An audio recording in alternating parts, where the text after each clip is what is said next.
Hey, are you looking for a new desk lamp with Qi charging built in? The Santala Desk Lamp might be what you're looking for.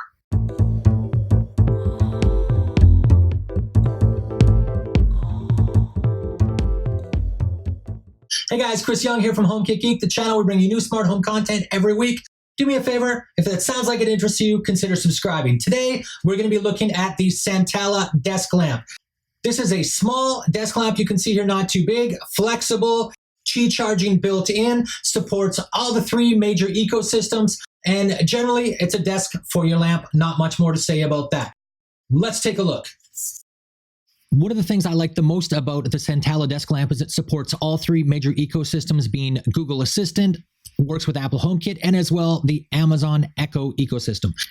This is a Wi-Fi device, 2.4 gigahertz, 802.11bgn with WPA and WPA2, operating temperature of 5 to 45 degrees Celsius. It is micro USB powered, drawing about 5 watts. For the light portion itself, it is dimmable up to 250 lumens with warmth control. More about that later. And there are a couple extras. If you have a older phone, USB charging is there on the back of the lamp. And if you got a newer phone, there is a Qi charger built in, so you can just drop it off and start charging. Let's take a look at the unboxing. So one thing that is immediately noticeable is Santala didn't really do a lot on the boxing. And the price actually reflects that, in that this is definitely one of the least expensive HomeKit lamps available currently. At the time of this recording, it was $43 on Amazon.com. So that is pretty cool. All the instructions, HomeKit code, everything you need in here is there. And other than that, it is a very, very simple unboxing. There's really nothing special here, nothing to put together. Everything you need is in the box, including the USB micro cable, as well as the USB power adapter. So really, all that we've got to do is to unfold this and take off the packaging. That's it. So once we get the lamp completely unpacked, let's take a look at the device itself. So there's the Qi charger there. It's very obvious where you've got to place it because that is a little finicky. And you have buttons on the front of the lamp that allow you to turn the brightness up, down, change the warmth, as well as power it on and off. On the back of the lamp, as you can see, there is the micro USB for powering the light itself, as well as the standard USB port if you want to charge something else like an older phone. So now that we've got it plugged in and the lights turned off here a little bit, let's take a look at the buttons themselves. So you can see they all kind of start blinking as the lamp turns on. And this is where I want to point something out that actually kind of annoys me about this. The Santala lamp is advertised as having warmth controls, which is true. It's got 2800 Kelvin, which is kind of like a warm orangey glow, all the way up to 5600 Kelvin, which is like a blue daylight. But this is supposed to be a smart lamp, and they are not exposed. Those warmth controls, they're not exposed to the smart side of the lamp. It's not exposed in Amazon or in HomeKit or in Google, right? So to me, that's kind of a little bit of a problem. So the first thing I'm going to do is put a NFC tag on here to make sure that I can add this easily and test this out. So in some cases, and I suspected it might have been there with the Qi charger, some things will interfere with the ability to read an NFC tag. For instance, you can't just put it on the top of your MacBook. The metal actually interferes. So we're going to go over into our QR code, having tested this app, and scan that in and grab the contents there. So this is not the HomeKit code, but this is what's contained in the HomeKit, in the actual HomeKit QR code that allows it to be scanned and automatically launch into the HomeKit app, all that good stuff. So if you take that and cut and paste it into a NFC tag, you effectively have enabled that device to be added by an NFC, which is kind of cool, right? You can see here, open in home. There we go. Let's move over there. The first time I tried this, it did fail, which is why you see that little transition there. I had to factory reset the Santala Lamp once. Sometimes that happens, but the second time through, it worked just great, like it's supposed to. So we're going to go in here, of course, name it. Naming conventions always super important so that you can understand what exactly you're dealing with later on. Don't get confused by just calling it light 1, light 2. And we will put it in the appropriate room. Pretty easy. And now we have the ability to control the light, as I said.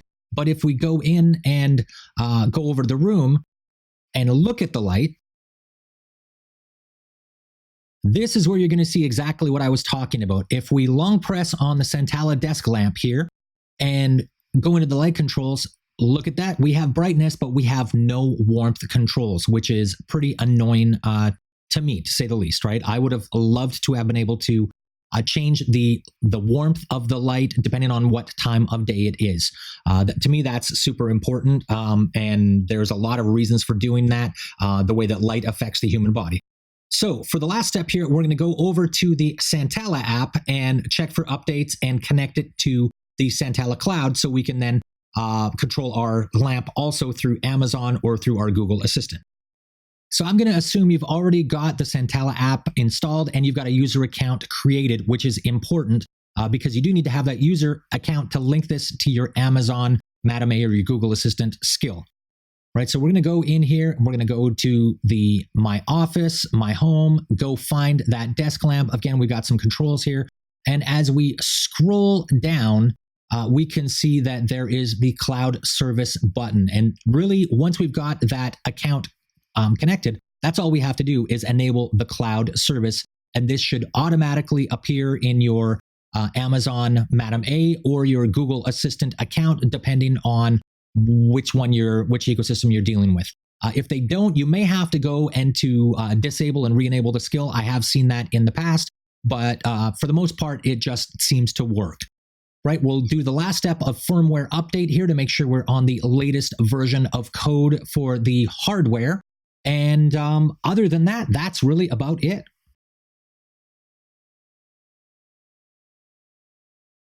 And that brings us to the end. So what do we think about the Santala Desk Lamp? Number one, lights. Well, the light it's good. It's a desk lamp. And the fact that I have warmth controls is really useful to me, depending if I'm just kind of reading a book or I want to do detailed work. I can go from that low orange glow all the way up to that bright daylight. That's really important for me. What about ecosystem support? Ecosystem support, again, the fact that it supports all three major, Amazon, Google, and Apple, I'm a fan of that because I live in all three. Smart controls is definitely where this particular lamp falls down to me, in that I don't have the ability to control that warmth through my automations, through my scenes, no matter what ecosystem I'm in. So that's where this does kind of fall down.